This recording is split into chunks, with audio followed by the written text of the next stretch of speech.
So, this is gonna be a thing soon.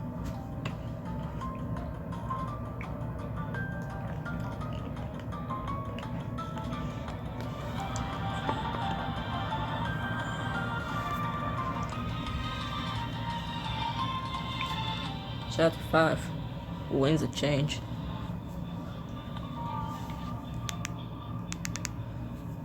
You and Atlas are standing in the library, having just been given your next challenge by contingency. Your next challenge will require you both to invent your very own spells. You can just do that? Naturally. That's how the spells you learned in your classes came to be many years ago. But how does that work exactly? Is it like how I can channel my magic to make a breeze or an earthquake without having studied it?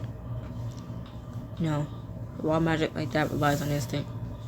Spell has particular steps that anyone should be able to follow in order to achieve the same result. Precisely. And I'll be testing your spells myself in order to ensure that is the case. That sounds fun. Try something new? Something that no one has ever done before? That's awesome.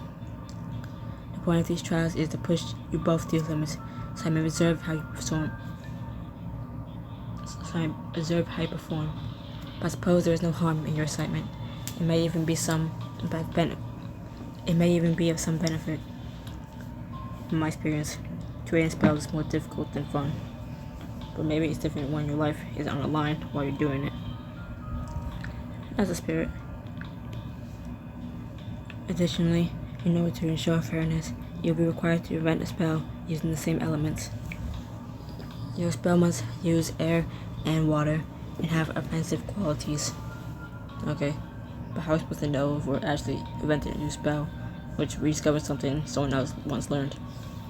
There is no guarantee that whatever spell you invent has never been cast before, but as long as it is unfamiliar to you, it will count for the purposes of the challenge. So, those are the rules then, see? Meaning we're allowed to get help? You give Alex a pointed look, and he shakes his head.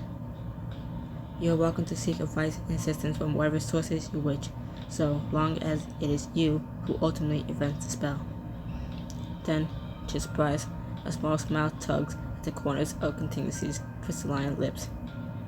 You have the next 48 hours to create whatever your mind and magic can conjure up. See, you seem really excited about this. Oh, I suppose I always favored this particular challenge as it inevitably introduces me to something new. And after existing for over 1,000 years, something new is always a delight. I like the side of you. Continuously tilts their head to the side as a smile fades.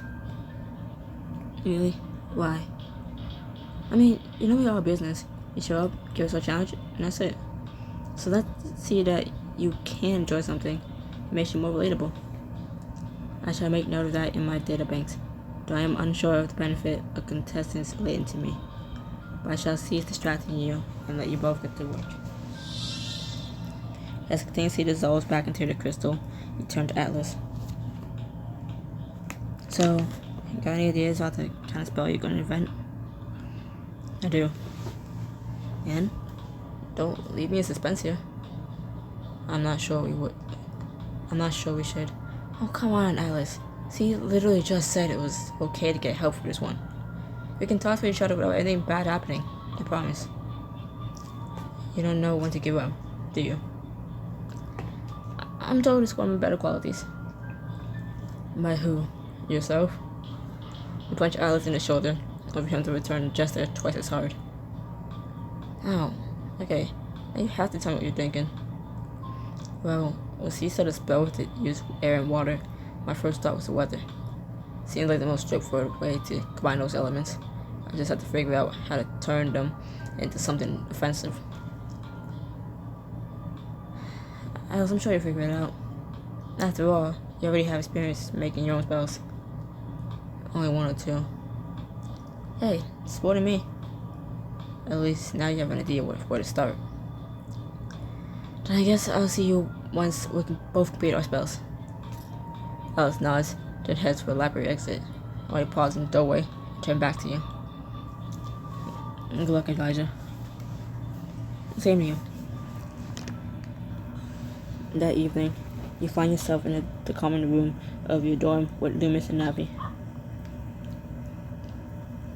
Navi crawls into your lap as Loomis keeps nudging you inside, clearly wanting attention. Slick. I'm trying to run a new spell here, and you're being very distracting. Navi rests her head on your thigh as you run your hand along Loomis's back and see when he's settling down beside you with a contented sigh. That's better. Don't fall asleep on me. I need you to give me a boost when I start casting. Cuckoo. Not that I even know how to get started.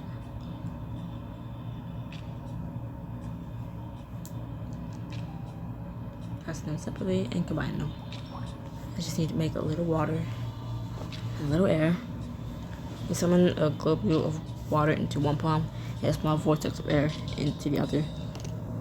Now to bring them together, slowly move your palms closer and closer till the vortex abruptly sucks out the water, sends it flying through the room.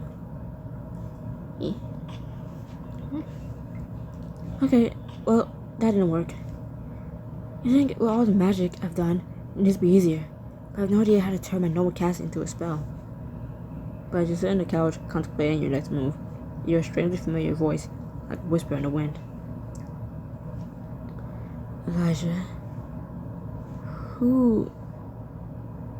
You follow the voice into your room, where you notice Kane's tether sitting on your desk, a very faint glow around it. Kane? Is that you?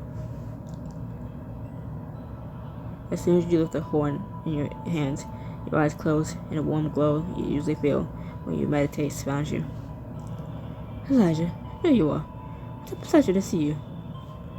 Kane, what do you want? Just a conversation. You have no idea how boring it is down here underneath all this dirt. Besides, it sounds like you might need some help with this challenge of yours, if you're going to become the next high attendant.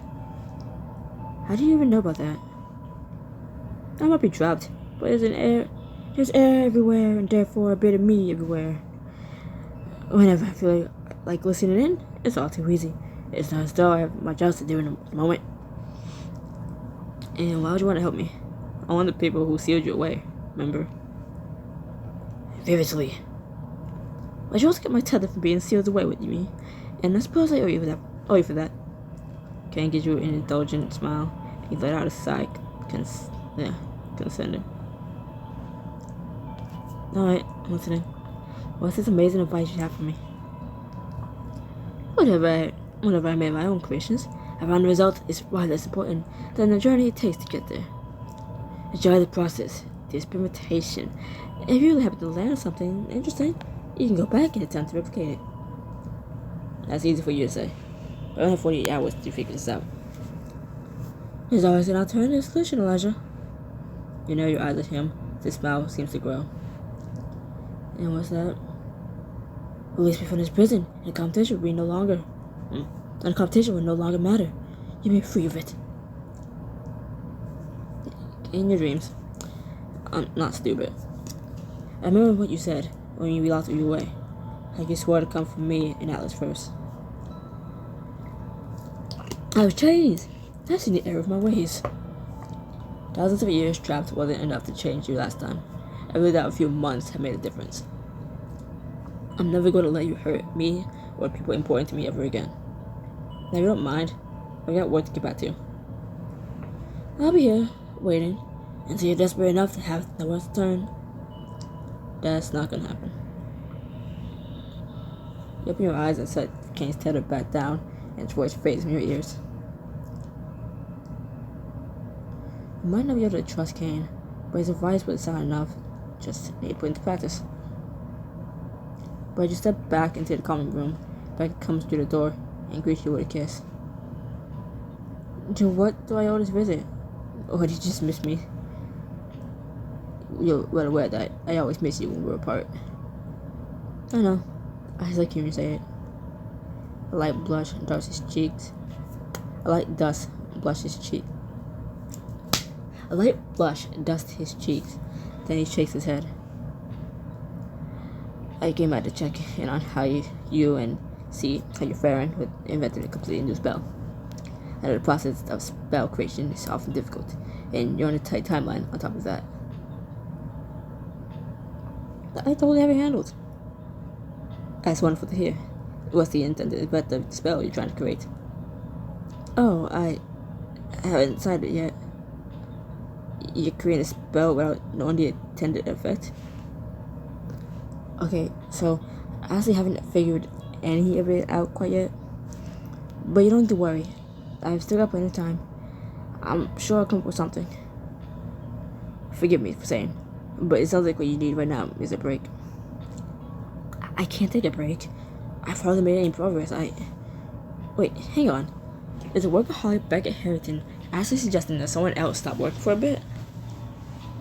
Not for very long. Just time enough to reset yourself. It was you who taught me how beneficial some time with a person you care about can be, and it would be remiss of me not to remind you. Well, when you put it like that, I can't exactly argue. Did you have something in mind? I did, actually. There's a secret section of the library I've been trying to get into for months now, and I believe I finally figured it out. I think I finally figured out how. A library day, huh? That doesn't really sound like a break from work. I swear to you, there'll be no work discussion while we are there. He reaches over and takes your hand, his fingers intertwining with yours like they belong there. They do. But given how marvelous this place is said to be, I want to first see it with you at my side, to share the experience. Go back to uncover a secret tower in the library and spend some romantic time together.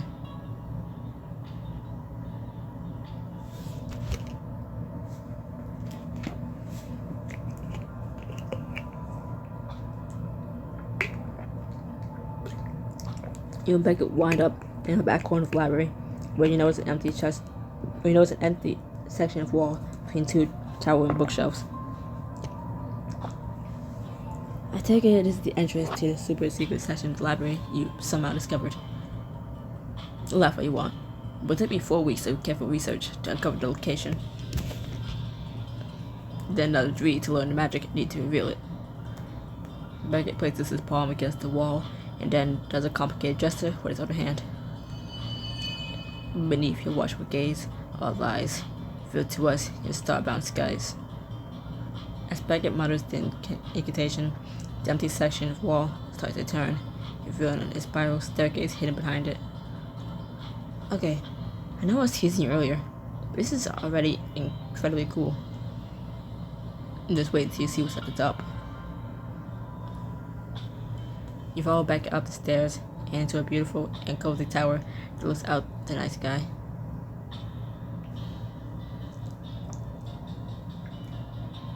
Wow.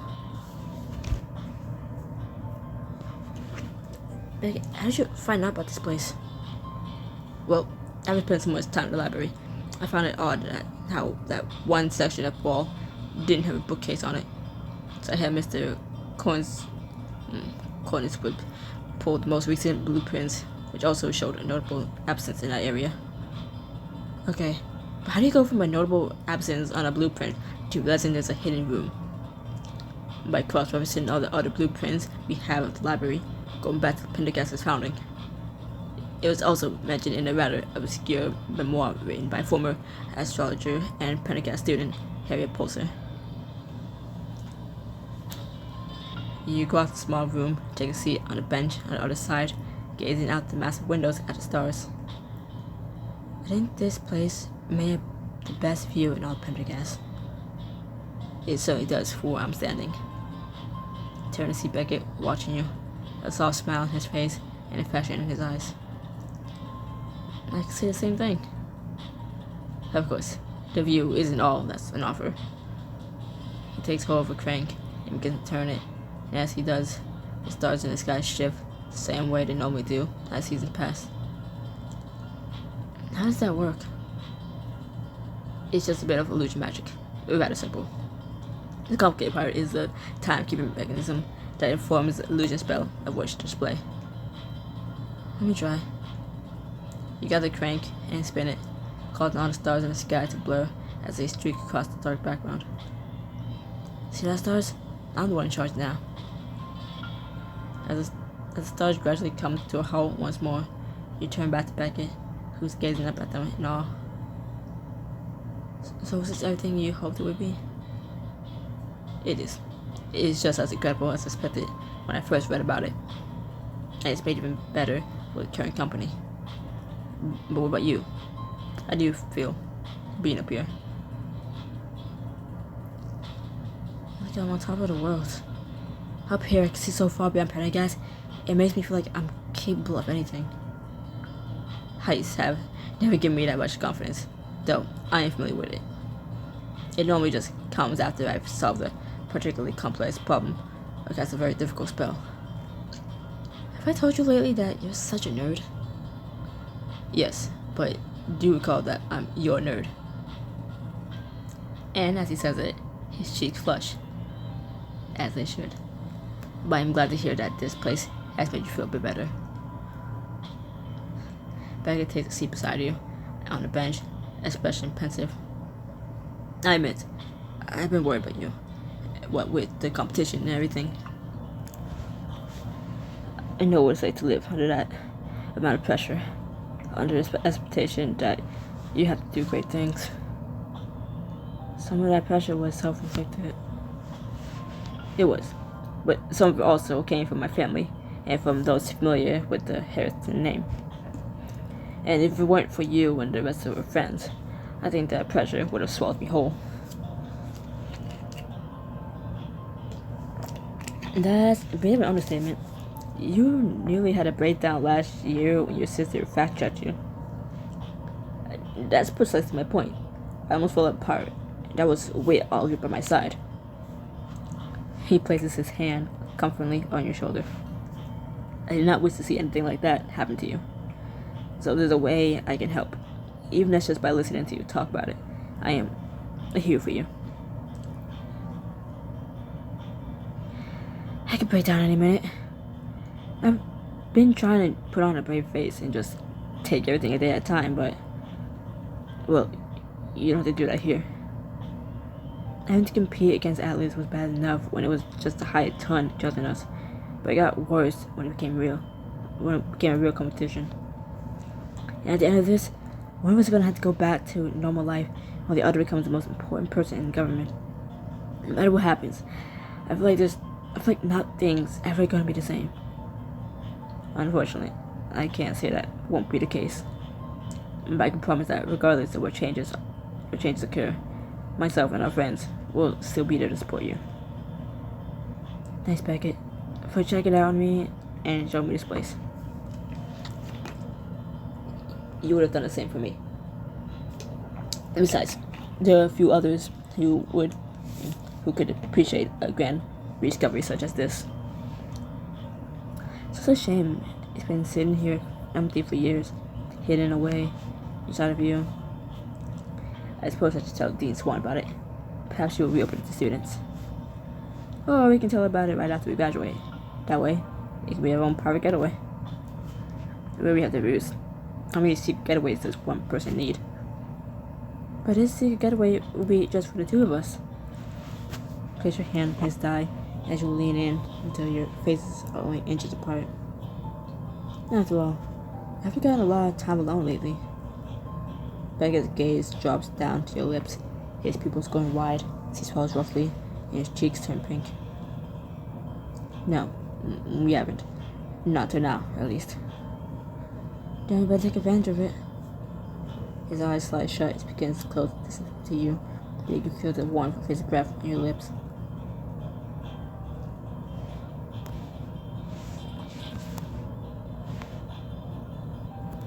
But just as your lips meet, you pull back, barely land on brush, and he quickly gives chase, only for you to move again.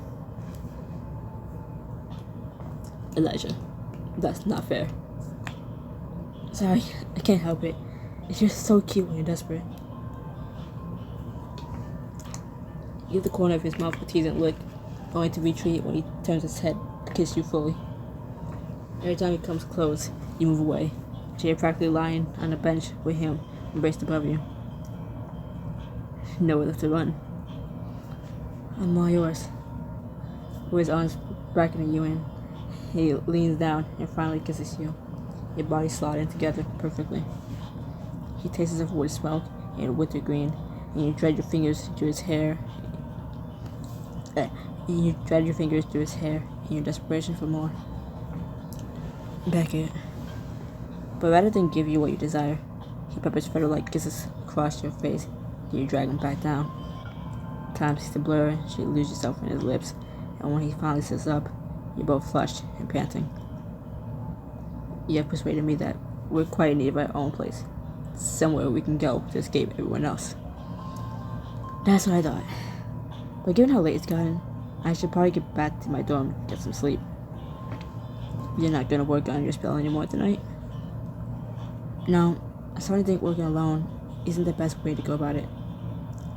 In that case, I suggest that we get all our friends together tomorrow and move to one of Pendergast's labs. Then you'll be free to experiment and get advice. That sounds perfect, Beckett. You know, I don't accept anything less than perfection. We'll laugh. The two of you get to your feet and ascend a spiral staircase, leaving the starry tower behind. Next day, you gather with all of your friends in one of Pendergast's lab classrooms. So, as you all know, I'm trying to invent my own spell, but I've been having a bit of trouble. And that's where you come in. I'll be doing all the magic myself, but I need you to coach me and give me inspiration. We'll do our best, Elijah. Inspiring others is practically what I was born for. So you're alright with that, Beckett? Not worried this counts as cheating? Of course, I'm alright with helping my boyfriend.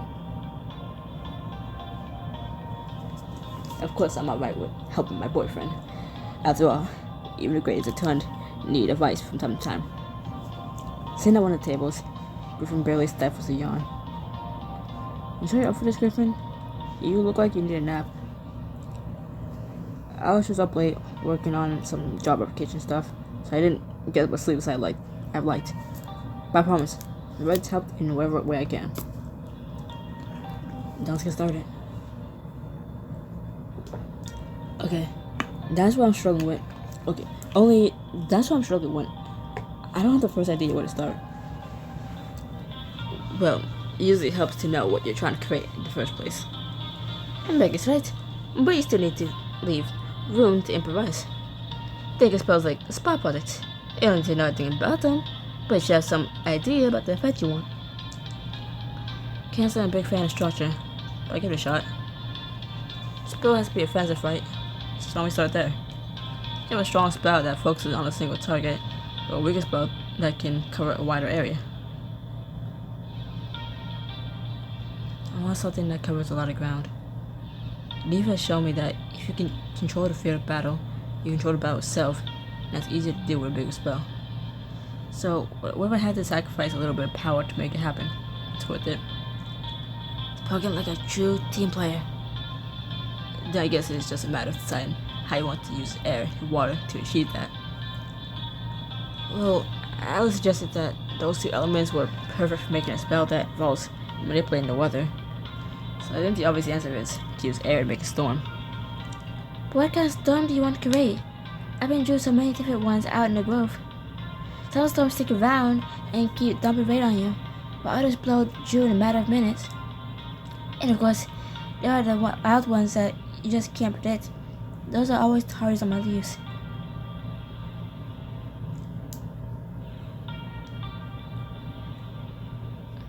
Most storms are fast moving. Everyone knows that the strongest storms are the ones that move the fastest, just like hurricanes and tornadoes. They're also the most difficult to control. I don't need to control them. I just need to stay ahead of their devastation. Every day, I'm even more glad we're on your side rather than going up against you. I just leave you with weather. Don't look to me for any tips. It's my weakest element. They're my strongest.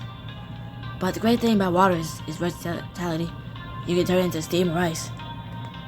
It's also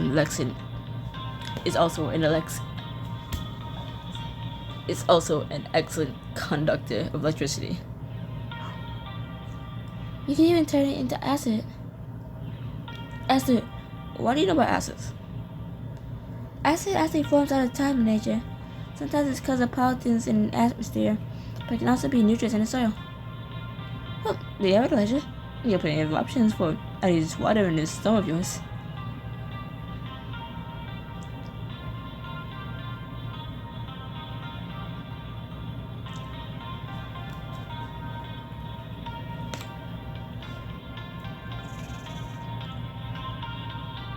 I use water to conduct electricity. I know it's a bit more complicated than some of the other things I can do with water, but I'm about to make a statement. Just be careful. Water has a tendency to spread out, which makes it easy to shock yourself. Speaking from experience there, Beckett. Just imagine him with his hair standing on end. Crossing to the other side of the classroom, where there's dummies set up to practice on, and take a deep breath. Start with air. Here we go. Then add water. Let's see what this does. Raise your hands and a storm cloud rapidly builds, wind whipping through the classroom as it does. Massive chunks of hail rain down from it, slamming into the dummy and breaking it to pieces. Behind you, Griffin asked her cheer. You did it, Elijah. That was incredible. I actually did it. I invented a hailstorm spell.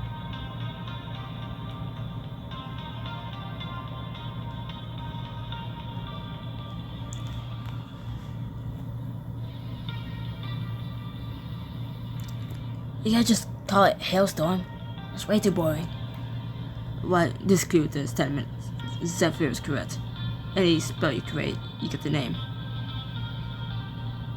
Oh my god. Just be sure to not aim Hail Mary anywhere near me. I will kill you if you remove my shoes. I'm kinda confused though. My spell didn't exactly incorporate everything I was trying to do. Spells still have limits, Elijah. This was likely the closest thing to whatever you were envisioning. But to prove I actually invented a new spell, I probably need to cast it again, doing the same thing, right? Or have one of you do it. I think if you want us to try it out, you're going to have to walk us through it. First, I gathered the air around us into a storm, and then just kept feeding it water. Watch. Here comes Hail Mary. The magic tears through the classroom once more, and just as it fades, the door to the lab gets drawn open, and Alex rushes inside, smiling. Elijah, I figured out my spell. You know, maybe there is something to this twin connection thing, because I just figured mine out too. Then we should go and find Contingency and see what they think. Hang on, don't you choose to have a full day before this challenge is due? Well, yes. Then what's the hurry? Now's your chance to do something fun. We don't have time for that. But you do. You have a whole extra day, and who knows when you have another opportunity like this. That's right, Atlas. The competition has been keeping you both so busy with how you get to spend time with you. I happen to have the perfect place we can go. A ropes course where we can play a game paintball. Someone enlightened me as to what paintball is. It's like laser tag, only instead of shooting each other with lasers, you're shooting each other with tiny balls of paint that explode when they hit you. Only the paint makes you do silly dances or recite Shakespearean poetry or something else embarrassing. This is starting to sound like my kind of game. Even now we're making a sacrifice. Even now we're willing to sacrifice my clothing to magical paint if it means an actual the misfit outing. As Atlas seems to mull it over, Trail leans in to whisper in your ear. I know you and Atlas have been doing better. This is exactly the kind of thing you need to really reconnect. So what did you say? Are you up for it? Go to the ropes course to play a game of magical paintball while your friends and keep everyone's spirits high. I'm gonna win. Yeah. Zeph leads you back to your dorm through one of the portal doors and out into the woods where you come upon a ropes course. You know, they really should give us a list of all the places we can get to from our dorm rooms. I had no idea this was here. Pretty sure they were supposed to give you one during orientation, but you were late to that, remember? Not about to forget I'm about to forget getting sucked into a mirror and see what magic was real. Yeah, you're welcome. Enough reminiscing. You got paintballs to shoot. Zeph grabs paintball guns from the table and blasts them out to everyone. Looks the same as the ones I'm used to. It probably is. That's one of the latest trends. Just taking Tuna's gadgets and adding the magic on top. God forbid entertainment be innovated. So we just point and pull the trigger? Are we meant to be on teams? Nope, it's every man for himself. And don't forget, if you get hit, paint will make you do something silly. Good luck, and may the best Zeph win. With that, Zeph takes off to the trees, and after a brief exchange of panic looks, you and the rest of your friends scatter. A few minutes later, you're perched high on a wooden platform, giving you a perfect view of some of your friends down below. So many choices, but who to go after first?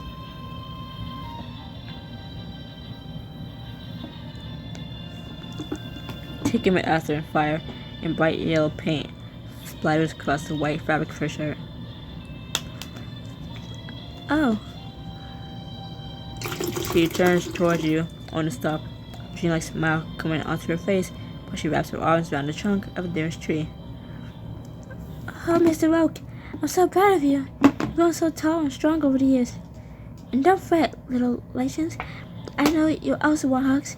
I promise, I'll get to you next. Extremely wholesome. Well, I'm not surprised. As if that fades, Asa lets go of the tree and laughs. You got me, Elijah. I guess that means I need to get you back. You have to catch me first. And take off, racing across a rope bridge to another platform and sliding down a ladder onto a lower platform. But just when you thought you escaped, you nearly barreled headfirst into Zeph. Whoa. Get you right where I want you. Zeph raises his paintball gun and aims at your chest, finger ready to pull the trigger.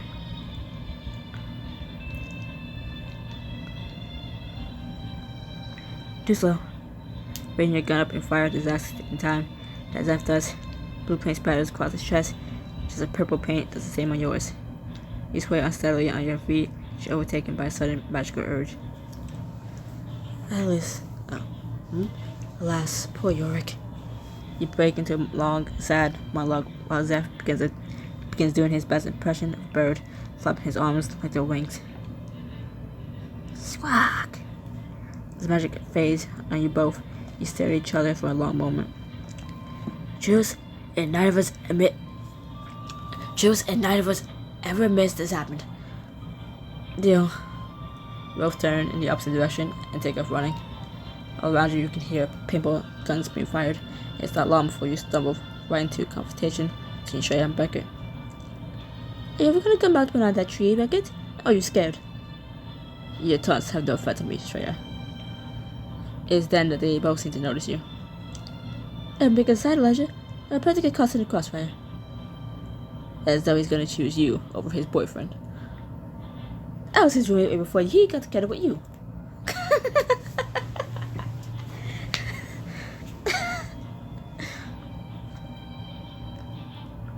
Elijah, you can't be serious.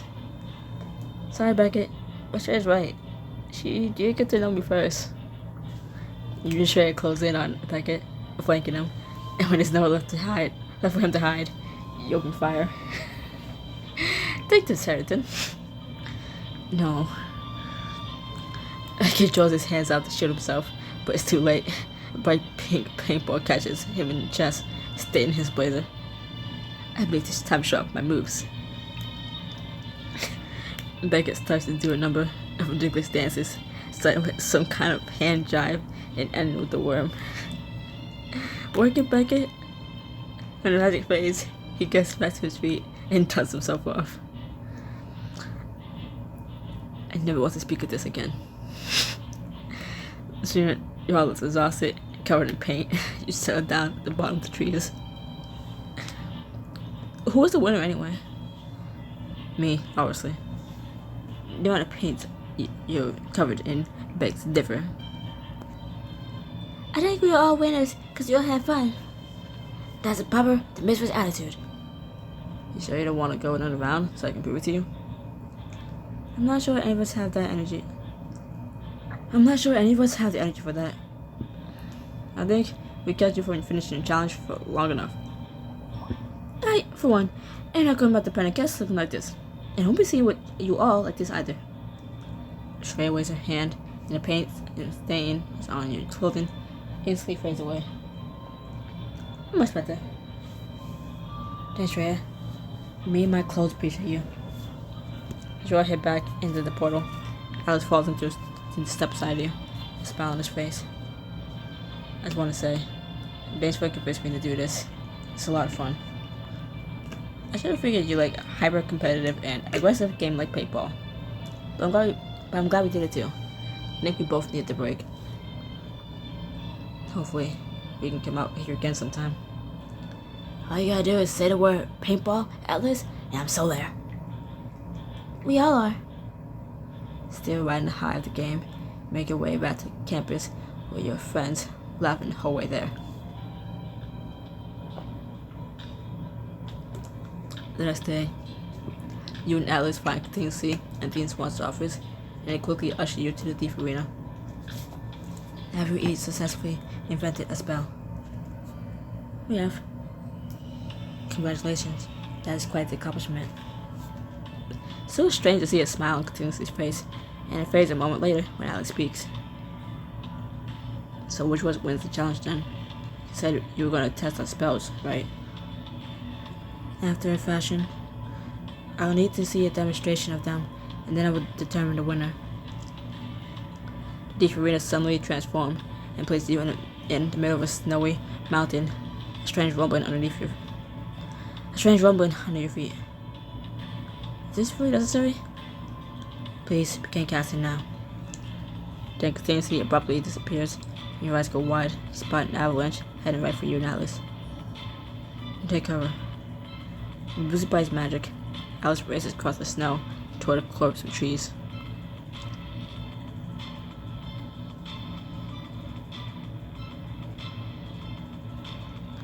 I think I'll make cover. You channel your magic into the ground, when a chunk of rock to shoot up into a barrier. The avalanche slams into it, but holds strong, redirecting the snow and the breeze around you. Phew, that could have been bad. Stay focused, Elijah. From his position in a tree, Alex begins to cast, the wind whooping up around him. Right, I'm trying to show see our spells. And he started pulling the air together into a storm. But just as you begin to channel your magic, the environment shuts again, this time dropping you into the middle of the open ocean. Oh, come on, it's not fair. It's not supposed to be easy, Elijah. Alex tips backward and floats in the water as he continues to weave his magic. You take a deep breath.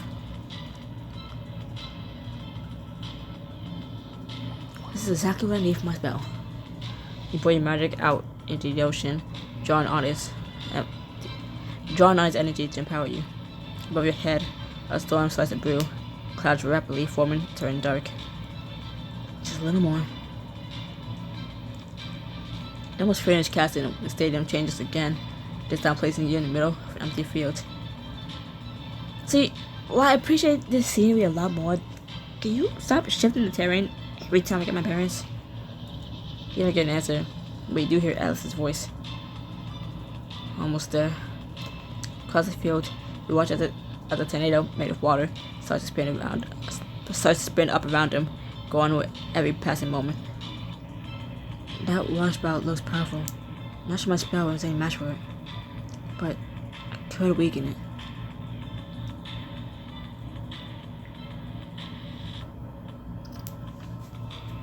Part of the challenge is to show up our spells.